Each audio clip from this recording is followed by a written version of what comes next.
The United Nations Security Council is calling for de-escalation, but world powers are sharply divided on how to respond to the situation. Domestic political tension. In the U.S., Congress is clashing over the legality and oversight of the strikes, with some lawmakers calling Trump's campaign very disturbing and attempting to limit war powers. Public narratives and dreams. Some religious commentators and social media narratives are even framing parts of the war in apocalyptic or end times terms, a powerful and often emotional angle that resonates with many audiences. At the center of this geopolity right now, this is not a distant proxy battle, it's an expanding full-blown military confrontation between the United States, Israel, and Iran that has shaken the Middle East and global security architecture. Here's the factual picture, stripped down but dramatic. Joint U.S.-Israel strikes on Iran. In February 2026, Israel and the United States launched a major coordinated offensive against Iran's military infrastructure, missile bases, and leadership, a campaign widely described in official statements as aimed at degrading Tehran's ability to fight and prevent nuclear capability. Death of Iran's supreme leader. Reports from multiple sources indicate that Iran's top leader, Ayatollah Ali Khamenei, was killed in the initial strikes, a historic and unprecedented event that dramatically expanded the stakes of this war. Massive retaliation from Iran. Iran has fired hundreds of missiles and drones at Israel and U.S. bases in the Gulf, and Iranian proxies like Hezbollah in Lebanon have joined some of the engagements. Regional spillover. The fighting has spread across the Middle East. Missiles and drones have hit Arab states, U.S. diplomatic facilities, and influenced military bases in Kuwait, Qatar, Saudi Arabia, and the UAE. Global energy crisis fear. Iran has threatened to close the Strait of Hormuz, through which a significant portion of the world's oil travels, pushing up oil prices and terrifying markets. International response. The United Nations Security Council is calling for de-escalation, but world powers are sharply divided on how to respond to the situation. United States, Israel, Iran. Each believes it is acting defensively. Each believes the other side crossed the line.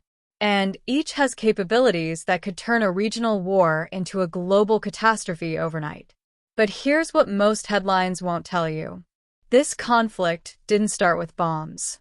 It started with fear. For decades, Tehran has operated under a single strategic doctrine: survive at all costs.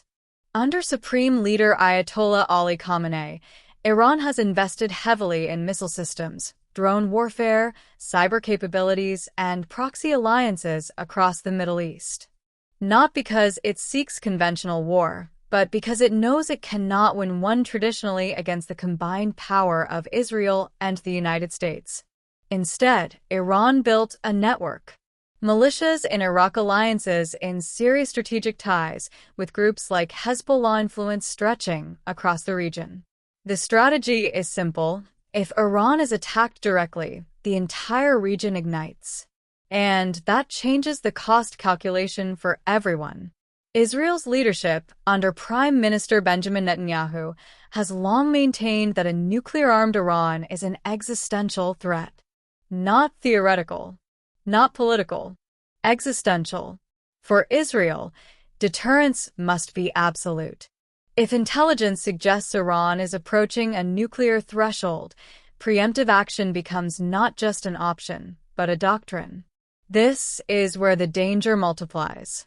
Because in a region this volatile, preemptive defense and unprovoked aggression depend entirely on who's telling the story.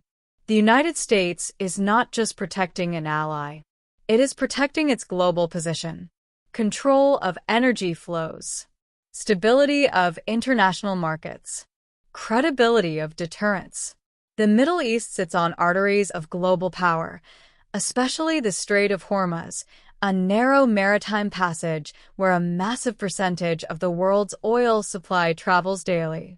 If that choke point closes, even temporarily, the world economy feels it instantly.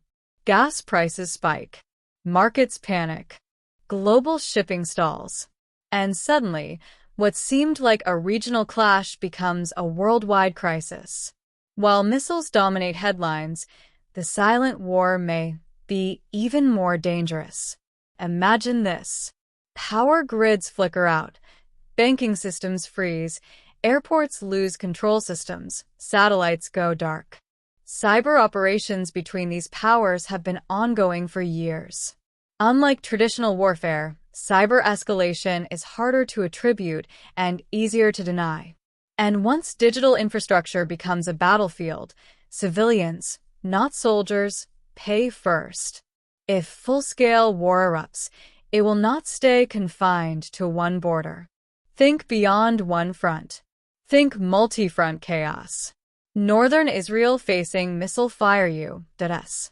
Bases in the Gulf targeted shipping lanes disrupted in the Persian Gulf regional militias activating simultaneously.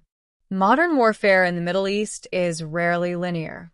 It spreads like wildfire through alliances, grievances, and long-standing rivalries. The terrifying truth? Once regional actors jump in, de-escalation becomes exponentially harder. Let's address the unspoken fear. Neither Israel nor the United States publicly wants a nuclear confrontation. Iran insists its program is defensive and civilian. But perception shapes policy more than declarations do. If leadership on any side believes the window to act is closing, history shows that leaders under pressure don't always choose patience. And in a high-speed conflict environment, miscalculation can happen in minutes. One radar error, one misread signal, one intercepted message interpreted wrong. That's how global wars begin. Another factor often ignored in viral discussions: internal politics. Leaders do not operate in a vacuum. They face political opposition, public protests, economic pressure, military advice, international diplomacy. Sometimes escalation abroad is tied to pressure at home. Sometimes restraint is politically costly. Sometimes compromise looks like weakness. When survival, political or national, is on the line, decisions become sharper. Beyond bombs and sanctions, there's a psychological dimension.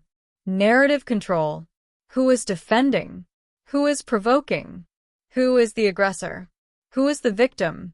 In the era of social media, perception spreads faster than fact. Emotional content goes viral. Complex geopolitical history gets compressed into 30-second clips. And once public opinion hardens, leaders have less room to maneuver. War becomes not just military, but informational. Now zoom out. If this conflict escalates further, who knows what comes of the world economy? If you don't want to be missing out on any news about the recent happenings, click the subscribe button and stay tuned.